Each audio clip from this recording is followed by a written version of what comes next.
प्रचारक मात्र एक व्यवस्था नहीं है, वो एक मानसिकता है और उस मानसिकता से जीने वाला प्रत्येक स्वयंसेवक व्यवस्था में वो कहीं भी हो वो प्रचारक है।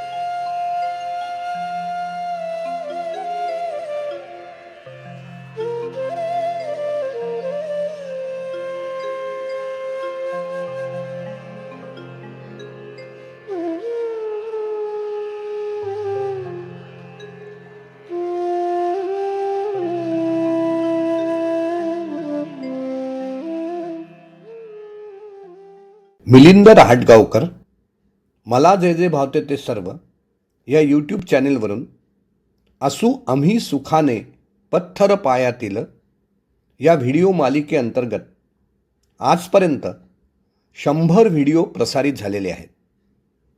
या व्हिडिओंमध्ये दिवंगत संघ प्रचारकांच्या जीवनगाथेचे वर्णन केलेले आहे। संघ संस्थापक आद्य सरसंघचालक पूजनीय डॉक्टर हेडगेवार व राष्ट्रीय स्वयंसेवक संघ या एकाच नाण्याच्या दोन अभिन्न बाजू आहेत। डॉक्टर केशव बळीराम हेडगेवार यांच्या दूरगामी विचारवैभवातून प्रसवलेल्या संघाची आजवरची वाटचाल व भविष्यातील आव्हाने यांच्या पार्श्वभूमीवर सादर होणारा या व्हिडिओतील पद्मश्री श्री रमेश पतंगे यांचा लेख प्रत्येक संघ स्वयंसेवकाला, संघ समर्थकांना व समाजातील सज्जन शक्तीला अंतर्मुख करेल यात शंका नाही। नागपुरातील महाल या भागातील डॉक्टर हेडगेवार कुटुंबाचं घर, त्या घराच्या देवघरातील कुलदेवता केशवराजांची मूर्ती व घराच्या पडवीतला जपून ठेवलेला पुरातन लाकडी बंगईचा पाळणा या तीनही श्रद्धास्थानांना भेट देणं हे संघ स्वयंसेवकांचं आनंद निधान झालेलं आहे। महाल नागपूर या परिसरातील संघ मुख्यालयासमोरील विस्तीर्ण मैदानातील मोहितेवाड्याचं प्रवेशद्वार पहिल्या संघ शाखेचं आणि प्रथम संघस्थानाचं स्मरण स्वयंसेवकांच्या मनात तेवत ठेवण्याचं काम निरंतरपणे करत आहे। या समस्त ऐतिहासिक व संरक्षित स्मारकांच्या दर्शनानंतर सुरू होणारा डॉक्टर हेडगेवार आधुनिक युगातील शालिवाहन हा लेख आपल्या मनाला भावेल याची मला 100% खात्री आहे।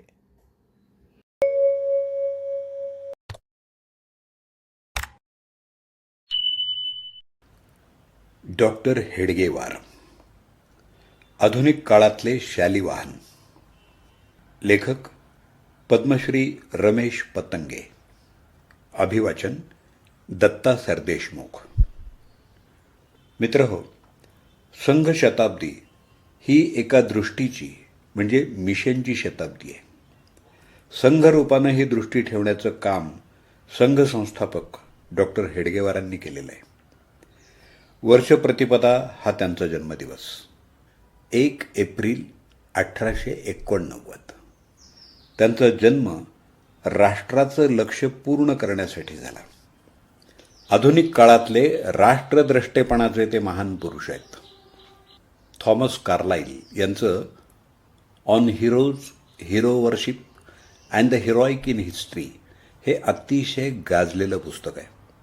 कार्लाइल यांनी मानवी इतिहासाला कलाटणी देणाऱ्या धर्मसंस्थापक, राजधुरंधर, कवी, लेखक आणि तत्त्वज्ञ यांच्यावर या पुस्तकात लिहिलेलं आहे। देशाचा इतिहास म्हणजे थोर पुरुषांचं जीवन असा त्यांचा सिद्धांत आहे। कार्लाइल यांच्या थोर पुरुषांच्या यादीत डॉक्टर हेडगेवार हे न बसणारं व्यक्तित्व आहे। कार्लाइल आज हयात असते तर त्यांनी पहिला प्रश्न केला असता, कोण हेडगेवार? आणि असं त्यांचं कोणतं मोठं योगदान आहे की ज्याची मी इतिहासकार म्हणून दखल घेतली पाहिजे? कार्लाइलचं म्हणणं योग्य ठरायला हरकत नाही। कारण ज्या भारतात डॉक्टर हेडगेवारांचा जन्म झाला आणि त्यांच्या युगप्रवर्तक कार्याचा जन्म झाला त्या भारतामध्येच त्यांच्याबद्दल अतिशय जुजबी माहिती आहे आणि काही जणांकडं विकृत माहिती आहे. मित्रहो, संघ शताब्दीनिमित्त संघावर काही चित्रपट निघाले, एक TV सिरियल देखील सुरू झाली. निर्मात्यांची क्षमा मागून असं म्हणायला पाहिजे की हे सगळे प्रयत्न अतिशय बाळबोध आहेत. डॉक्टर हेडगेवारांच्या जीवनातले मोजके घटनाप्रसंग चित्रित केले, पण तेवढ्यानं डॉक्टर हेडगेवार यांची उंची समजत नाही. प्रत्येक व्यक्तीचं जीवन या ना त्या घटनाप्रसंगांनी भरलेलंच असतं. सार्वजनिक कार्यासाठी जगणाऱ्या व्यक्तीच्या जीवनातले घटनाप्रसंग सर्वसामान्य माणसाच्या जीवनातल्या घटनाप्रसंगांपेक्षा वेगळे असतात, एवढंच त्यांचं वैशिष्ट्य. मित्रहो, आपली सनातन विचार परंपरा मनुष्य जीवनाचं ध्येय सांगते. मनुष्य जीवनाचं अंतिम ध्येय सर्वाधिक सुख प्राप्त करून घेण्याचं आहे, परंतु हे सुख भौतिक गरजांच्या पूर्तता करून प्राप्त होणार नाही. माणसाच्या भौतिक गरजा, इच्छा, आकांक्षा ह्या अमर्याद असतात. त्यांची पूर्तता होणं केवळ अशक्य आहे आणि कोणत्याही भौतिक गोष्टीत निरंतर सुख देण्याचं सामर्थ्य नाही. तेवढ्यापुरतं सुख मिळतं आणि पुन्हा सुखाची लालसा तशीच राहते. यासाठी आपल्या थोर ऋषी परंपरेनं सांगितलेलं आहे की विश्वाच्या अंतिम सत्याचा साक्षात्कार करून घ्या, तो करून घेण्याचा प्रयत्न करा. भौतिक जीवन जगत असताना त्यातून वेळ काढून त्या सत्याची साधना करा आणि ते सत्य जाणून घेण्याचा प्रयत्न करा. शाब्दिक रूपामध्ये हे सत्य सांगायचं तर सगळी चराचर सृष्टी ही एकाच परमसत्याचा आविष्कार आहे. कुणी त्याला ब्रह्म म्हणतं, कुणी परमात्मा म्हणतं, कुणी शून्य म्हणतं. शब्दाला महत्त्व नाही, महत्त्व अंतिम शाश्वत सत्याला आहे. त्याची अनुभूती करून घेणं हे जीवनाचं लक्ष्य असलं पाहिजे. कमी अधिक प्रमाणात भारतातला प्रत्येकजण आपापल्या पद्धतीने हे जाणत असतो आणि जीवनात अल्पसा प्रयत्न करत राहतो. मित्रहो, जसं व्यक्तीच्या जीवनाचं अंतिम ध्येय असतं, तसंच राष्ट्राच्या जीवनाचंही अंतिम ध्येय असतं. राष्ट्र ही एक जीवमान संकल्पना आहे. केवळ लोकांचा समूह, भूमीवरचा निवास, नद्या, पर्वत, निसर्ग एवढ्यानं राष्ट्र तयार होत नाही. व्यक्तीला जसं आत्मतत्व आहे तसं राष्ट्राचं आत्मतत्व असतं. पंडित दीनदयालजींनी शब्द वापरला, चिटी. आम्ही एक सनातन राष्ट्र आहोत, जीवमान राष्ट्र आहोत. आमचं आत्मतत्व म्हणजे चिटी आहे आणि तिचे आम्ही अंगांगी भाग आहोत. डॉक्टरांच्या सूचनेवरून जी संघ प्रार्थना तयार झाली त्यातले शब्द आहेत, वयम हिंदू राष्ट्रांगभूता. आम्ही हिंदू राष्ट्राचे अंगभूत घटक आहोत. डॉक्टर हेडगेवार म्हणजे हिंदू राष्ट्राची अंगभूत जाणीव असणारं व्यक्तिमत्व. अंगांगी भाव म्हणजे मी एका विराट राष्ट्रपुरुषाचं अंग आहे. जी चेतना आणि ऊर्जा त्या विराट पुरुषाच्या अंगी आहे ती माझ्यात देखील आहे. मी राष्ट्राशी एकरूप आहे, समरूप आहे. ज्याप्रमाणे प्रत्येक व्यक्तीचं जीवन लक्ष्य आपल्या सनातन धर्मानं निश्चित केलेलं आहे, तसंच या राष्ट्राचं जीवन लक्ष्य देखील राष्ट्र जन्माला आल्यापासून निश्चित झालेलं आहे. हे जीवन लक्ष्य आहे सर्व मानवजातीला मानवी धर्माची शिकवण देण्याचं. हे जीवन लक्ष्य कधी कृण्वन्तो विश्वमार्यम, बहुजन हिताय, बहुजन सुखाय आदी शब्दांमधून व्यक्त झालं. सनातन काळापासून राष्ट्राचं हे अंगभूत चैतन्य घेऊन त्यावेळच्या ज्ञात जगात लाखो तरुण गेले. रक्ताचा एकही थेंब न सांडता त्यांनी जवळजवळ सगळा आग्नेय आशिया आणि मध्य आशिया मानवी धर्माच्या प्रभावाखाली आणला. चीनच्या एका राजनेत्यानं म्हटलंय की भारतानं रक्ताचा एक थेंबही न सांडता चीन जिंकून घेतला. म्हणजे काय, चीन बौद्ध धर्मीय झाला. मित्रहो, हिंदू राष्ट्राचं हेच जीवन लक्ष्य आहे आणि डॉक्टर हेडगेवार हे या जीवन लक्ष्याला लाखो तरुणांच्या हृदयात संक्रमित करणारे आधुनिक काळातले शालिवाहन आहेत. डॉक्टर केशव बळीराम हेडगेवार. एका संघगीतामध्ये संघयुगाचे शालिवाहन असं म्हटलंय.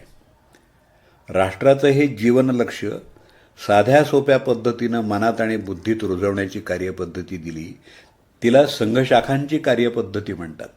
आणि या संघशाखांचं जाळं सगळ्या देशभर तसंच जगात ज्या ज्या ठिकाणी हिंदू आहेत त्या त्या ठिकाणी विणलं गेलंय. धर्म ही भारतानं जगाला दिलेली देणगी आहे. या धर्म शब्दाबद्दल जितका काही गोंधळ घालता येईल तितका गोंधळ आपल्या देशातल्या राजकारणी लोकांनी आणि त्यांची साथ देणाऱ्या बुद्धिजीवी लोकांनी घातलेला आहे. पण या मंडळींना आपण काही रोखू शकत नाही. परंतु आपल्या राष्ट्राचा सिद्धांत आहे की असत्याचा आणि खोट्या मतांचा प्रचार हा काही काळ गेल्यानंतर उलटा चाबूक बनून आपल्याला झोडत राहतो. हे या सर्वांचं भवितव्य असल्यामुळं त्यांच्याकडे दुर्लक्ष करणं यातच शहाणपण आहे. मित्रहो, आजच्या जगाची स्थिती पाहिली असता जगाला मानवतेची शिकवण देणाऱ्या भारतीय सनातन विचारांची आणि जीवनमूल्यांची आवश्यकता आहे. इतिहास काळात ही राष्ट्रीय ऊर्जा घेऊन शेकडो भारतीय बांधव त्यावेळच्या ज्ञात जगात गेले. मनात अपार करुणा, कसल्याही भौतिक लाभाची शून्य अपेक्षा, स्थिर बुद्धी हे त्यांचं भांडवल होतं. ही ऊर्जा मध्यंतरीच्या काळात क्षीण झाली आहे.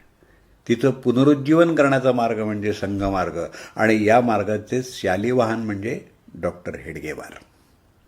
राष्ट्राची वैश्विक दृष्टी असलेले आणि अनुभूत राष्ट्रज्ञानानं परिपूर्ण असलेले डॉक्टर केशव बळीराम हेडगेवार. अगदी या लेखाच्या सुरुवातीला म्हटल्याप्रमाणे संघ शताब्दी ही एका मिशनची शताब्दी आहे.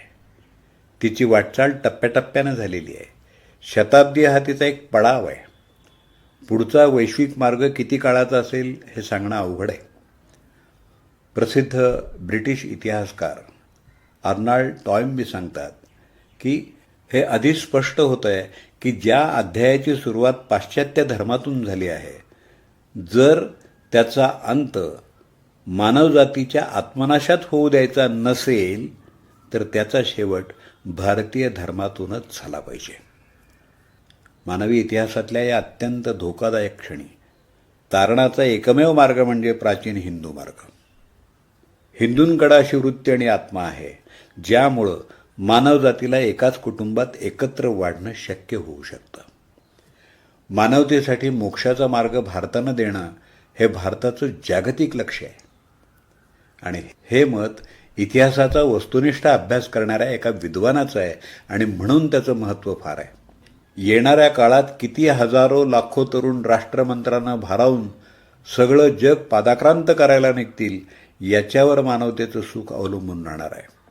शतकाची वाटचाल झाली आहे, अजून खूप चालायचं आहे, खूप चालायचं आहे. रॉबर्ट फ्रॉस्ट यांच्या कवितेत "and miles to go before I sleep" सांगायचं झालं तर "the woods are lovely, dark and deep." जंगलं सुंदर, गडद आणि खोल आहेत. "But I have promises to keep." पण मला वचनं पाळायची आहेत.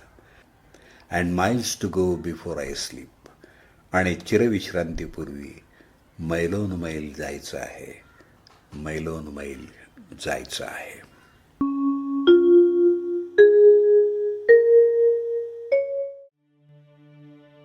संघ सूर्य का उदय हुआ था, संघ सूर्य का उदय हुआ था, वर्ष प्रतिपदा के शुभ अवसर, शौर्य त्याग बलिदानी पावन, भगवा रंग क्षितिज पर मनहर. संघ सूर्य का उदय हुआ था, राष्ट्रद्रष्टा महापुरुष वह, युग प्रवर्तक शालिवाहन. राष्ट्रद्रष्टा महापुरुष वह, युग प्रवर्तक शालिवाहन. राष्ट्र लक्ष्य की अखिल पूर्तता, राष्ट्र लक्ष्य की अखिल पूर्तता, ध्येय लिए आया धरती पर. संघ सूर्य का उदय हुआ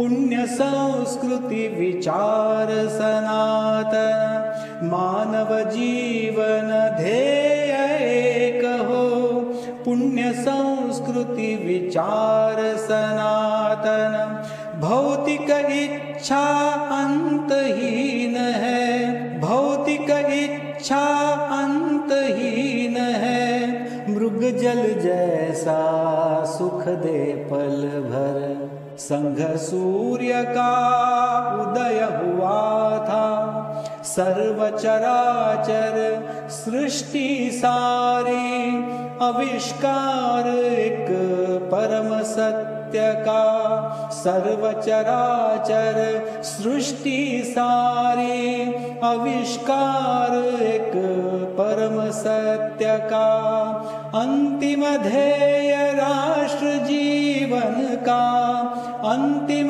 ध्येय राष्ट्र जीवन का राष्ट्र ही है पावन जीवन स्तर संघ सूर्य का उदय हुआ था एक रूप हम पूज्य राष्ट्र के सर्व जातिक मानव जाति एक रूप हम पूज्य राष्ट्र के सर्व जातिक मानव जाति बहुजन हिताय बहुजन सुखाय बहुजन हिताय बहुजन सुखाय गीत यही हम गाए मिलकर संघ सूर्य का उदय हुआ था वर्ष प्रतिपदा के शुभ अवसर शौर्य त्याग बलिदानी पावन भगवा रंग क्षितिज पर मनहर संघ सूर्य का उदय हुआ था।